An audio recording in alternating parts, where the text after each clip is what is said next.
They robbed the gas station at midnight, masks tight, guns drawn, unaware the old clerk behind the counter was a retired hitman who'd buried men for pennies.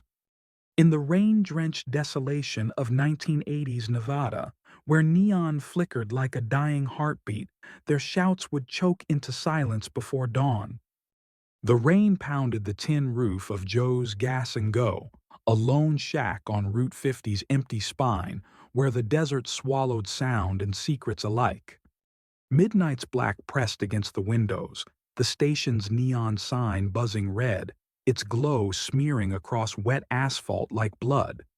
Inside, the air was heavy with motor oil, burnt coffee, and the faint tang of rust. Joe, the clerk, stood behind the counter, his gray hair clipped tight, his face etched with lines deep as knife scars. His name tag read Joe, pinned to a faded flannel shirt, no last name, no history. He was 60, maybe 65. His hands steady but rough, a rosary coiled on the counter, not for prayer, but habit, its beads worn smooth by years of restless fingers. On the wall, half hidden by a crooked calendar, hung a black and white photo. A younger Joe, sharp in a suit, standing beside a man with a fedora and a smile cold as steel. No one ever asked about it. The door's bell jangled, harsh against the rain's drone, and three masked men stormed in, boots slick, their breath hot under ski masks. Young, early 20s, wired on adrenaline, their voices cracked with bravado. The leader, tall and lean, waved a .38 revolver, his eyes wild behind the mask. "Hands up, old man! Empty the till now!" The second, stocky, with a sawed-off shotgun, smashed a display of beef jerky, his laugh sharp. "Move it, Grandpa, or we paint the floor." The youngest, slight, gripping a switchblade, hung back, his hands shaking, his mask slipping to show a sweat-slicked jaw. They didn't see Joe's eyes narrow, or the way his fingers grazed the rosary, slow, like a man chambering around. "Look at this fossil," the stocky one sneered, spitting tobacco juice on the linoleum. "Bet he don't even flinch." Joe didn't. His gaze locked on the leader's, cold as a desert night, and he raised his hands, deliberate, his scarred wrists catching the flickering light. The leader stepped closer, gun inches from Joe's face, his voice mocking. "What's wrong, Pops? Too old to beg?" Joe's voice, when it came, was low, a rasp that cut through the rain's hiss. "You boys don't know what you're stealing." Joe stood still, the .38's barrel pressed to his temple, its metal cold as the rain outside. The leader, Ricky, the stocky one called him, grinned, his mask stretching, his breath sour with cheap whiskey. The stocky one, who Ricky called Tino, rifled through a rack of candy bars, stuffing them in his jacket, his shotgun loose in one hand. The youngest, Danny, paced near the door, muttering, "Let's grab the cash and bounce, man." The station's walls seemed to close in, the fluorescent bulb buzzing like a trapped wasp, the rain's rhythm a relentless pulse. Joe's eyes flicked to the security monitor above the counter, its grainy feed showing the robbers' shadows jerking like puppets. Without breaking his stare, he reached under the counter, not for the till, but a hidden switch. The monitor blinked out, its screen black as tar. Danny caught it, his voice spiking. "Yo, Ricky, he just did something." Ricky laughed, too loud, tapping Joe's cheek with the gun. "What's that, old man? Trying to play hero?" Joe's hand stayed raised, but his scarred wrist gleamed under the light, the rosary's beads glinting like bullets. He opened the till, slow, coins rattling, his eyes never leaving Ricky's. Tino leaned in, greedy, snatching a wad of bills. "This all you got, geezer?" Joe's voice dropped lower, each word heavy as stone. "I buried better men than you in shallower ditches." The air froze. Ricky's laugh was brittle, forced. Hear this guy? Talking like he's somebody. Danny backed up, his switchblade trembling, his mask slipping further, showing wide, scared eyes. Ricky, maybe we should jet. Shut it, Danny, Ricky snapped, shoving Joe's shoulder hard enough to rock him. You ain't nobody, old man. Nobody. But Ricky's hand shook just for a second, and Joe saw it, his face unreadable, his fingers curling slightly, like a man itching for a trigger. The tension coiled tighter. Tino, bored, grabbed Joe's collar, yanking him forward. Let's mess him up for kicks. He raised a fist, brass knuckles gleaming, but Joe's eyes flicked to the photo on the wall, the man in the fedora staring back like a ghost. Danny's voice cracked. Tino, don't, man. Something ain't right. Ricky cut him off, slamming his gun on the counter. Do it, Tino. Show this fossil who's boss. The explosion came fast, a spark in a powder keg. Tino swung, his brass knuckles flashing, but Joe moved like he was 30 again, sidestepping, grabbing Tino's wrist, and twisting until it snapped, the crack loud as a gunshot. Tino screamed, the shotgun clattering to the floor. Ricky fired, the 38's roar deafening, but Joe was already ducking, slamming the cash drawer into Ricky's hand, bones crunching, the gun skidding under a shelf. The lights flickered, then died, the station plunging into darkness, the neon outside casting blood-red shadows through the windows. Danny's scream pierced the chaos, his switchblade slashing blindly, cutting air. Gunfire erupted again, sharp and final. Joe had the 38 now, its weight familiar, firing low, catching Tino in the thigh. Tino collapsed, blood pooling fast, his screams choking into sobs as he crawled toward the door. Ricky scrambled for the shotgun, his mask torn, his face pale with panic, but Joe kicked it away, his boots smashing into Ricky's jaw with a wet crunch.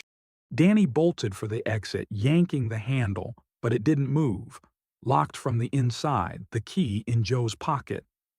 No! No! No! Danny wailed, pounding the glass, the rain blurring his reflection into a ghost. Joe stood in the center, the 38 steady, his silhouette carved in red neon.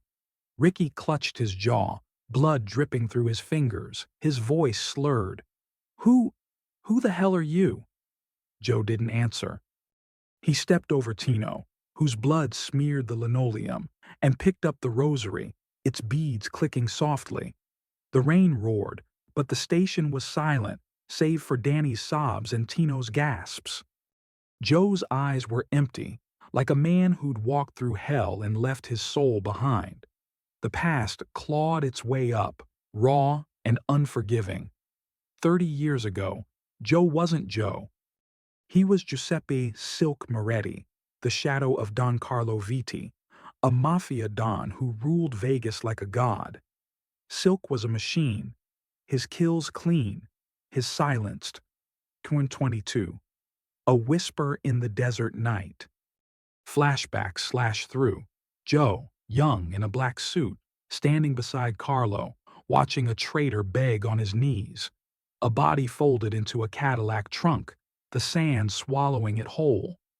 Elena, his fiancée, laughing in a diner, her dark hair catching the sun, then her body, crumpled in an alley, blood pooling from a hit meant for Carlo. The betrayal was Carlo's own men, selling her out to save their skins. Joe had knelt in her blood, his ring, the skull-etched mark of Carlo's executioner, slipping off his finger as he swore to leave. I gave that life up, his voice rasped in memory, but it never left me. He'd fled to this nowhere station, a grave for a man who didn't exist. The rosary was Elena's, the scar on his wrist from the night she died, when he'd slashed his own skin in grief. But the skills stayed, honed, waiting like a blade in the dark. The power shift was a guillotine, swift and absolute. Tino lay bleeding, his leg useless, his brass knuckles glinting uselessly on the floor. Ricky knelt, his jaw broken, his mask gone, eyes wide with terror. Danny pressed against the locked door, his switchblade abandoned, tears cutting tracks through the grime on his face. "Please, man, I didn't mean it," he sobbed, hands raised, his voice a child's. Joe stood over them, the .38 steady, his scarred wrist bare, the rosary now in his pocket, its weight heavier than the gun. Ricky spat blood, defiant but broken. "You're dead, old man." "You don't know who we're with." Joe crouched, eye level, his voice a whisper that carried death. "I know men like you. Loud mouths, empty hearts. You're no one's soldier, just meat for the grinder." Ricky lunged, a desperate swing, his fist grazing Joe's cheek, drawing a thin line of blood. Joe didn't flinch. He grabbed Ricky's arm, slammed him face first into the counter and held him there, the wood creaking under the pressure. "You should have walked away," Joe said, letting Ricky slump, unconscious, to the floor. Danny's sobs grew louder, his body shaking. "I'm sorry. I swear. It was my first job." Joe turned, studying him. Danny was 18, maybe 19, too soft for this life, his eyes wide with fear and regret. Joe saw Elena in those eyes, another kid caught in a war not theirs.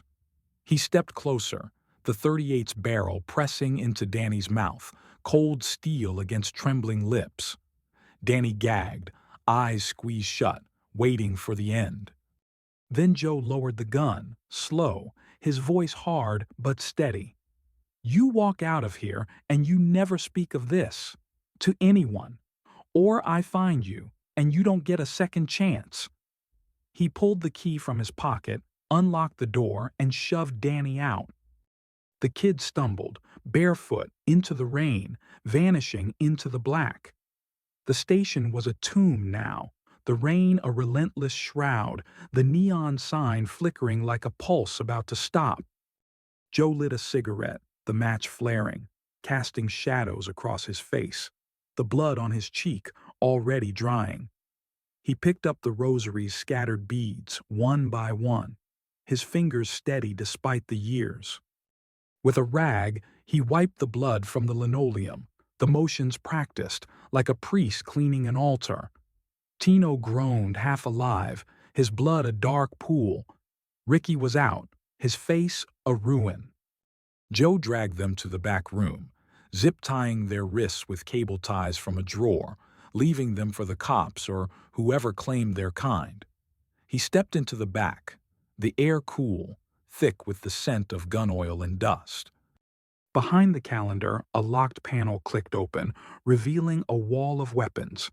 Pistols, knives, a silenced .22, each polished, waiting. He opened a small drawer, pulling out a gold ring, its skull engraving catching the dim light. Carlo Viti's mark, the badge of a killer. He held it, his thumb tracing the skull, then set it back, the drawer closing with a soft thud. He wasn't Silk Moretti anymore, but tonight Silk had stirred, and the desert knew it.